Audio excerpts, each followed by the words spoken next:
নমস্কার বন্ধুরা, simple life with প্রতিমা অন্য একটি ব্লগে স্বাগতম জানাচ্ছি। আশা করি তোমরা সবাই ভালো আছো আর আমরাও ভালো আছি। সকাল সকাল দেখো ঘুরতে গিয়েছিলাম রাস্তাতে। দেখো আমি মনা আর মনার বাবা আমরা তিনজন মিলে সকাল সকাল ঘুরতে গিয়েছিলাম। যেহেতু অন্যদিন সময় হয় না তার জন্য যাওয়ার হয় না, আজকে যেহেতু সানডে ছিল তার জন্য একটু ঘুরে করে আসলাম। যাওয়ার পথে দেখো কি সুন্দর ফুল ফুটেছিল আর ফুলটি ভিডিও করে নিলাম। দেখো ফুলগুলি অনেকগুলি ফুটেছে আর কি সুন্দর লাগছিল দেখে, অনেক ভালো লাগছিল। দেখো এগুলি ভিডিও করে নিলাম। তারপরে রাস্তাতে আসার পরে সামনে একটা মন্দির ছিল, দেখো বজরংবলীর মন্দির আর পিছনে শিব বাবার মন্দির ছিল। তারপরে রাস্তাতে ওখানে ছিলাম। দেখো এখানে মাঠটার মধ্যে কি সুন্দরভাবে ফুল ফুটেছিল, দেখো দারুণ লেগেছিল দেখতে। চারিদিকে ফুল আর ফুল আর সবুজ, কি ভালো লাগছিল দেখে। তারপরে এখানে দেখো কি সুন্দর রাস্তাতে অনেকগুলি ফুল ফুটেছিল, তাই তো ভিডিও করে নিলাম। ফুল কার না ভালো লাগে, না সবারই ভালো লাগে। তারপরে আসার পরে চা খেয়েছি পাঞ্জাবি তরকারি মুড়ি দিয়ে চা খেয়ে নিলাম আমরা সবাই। চাটা খাওয়া কমপ্লিট হওয়ার পরে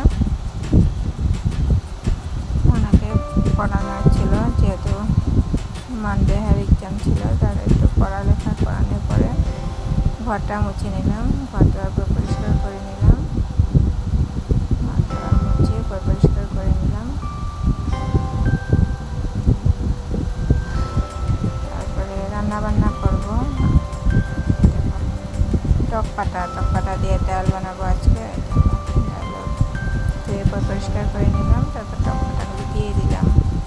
আর আজকে লতি রান্না করব, তার জন্য লতিও কেটে পরিষ্কার করে নিচ্ছি আর শীতল দিয়ে বানাবো।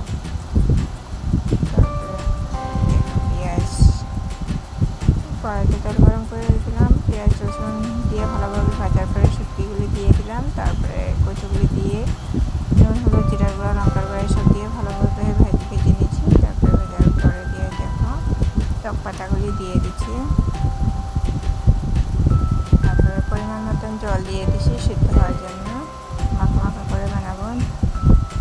দেখো কচু রান্না কমপ্লিট হয়ে গেছে। তারপরে দুপুরে খাওয়া দাওয়া করবো।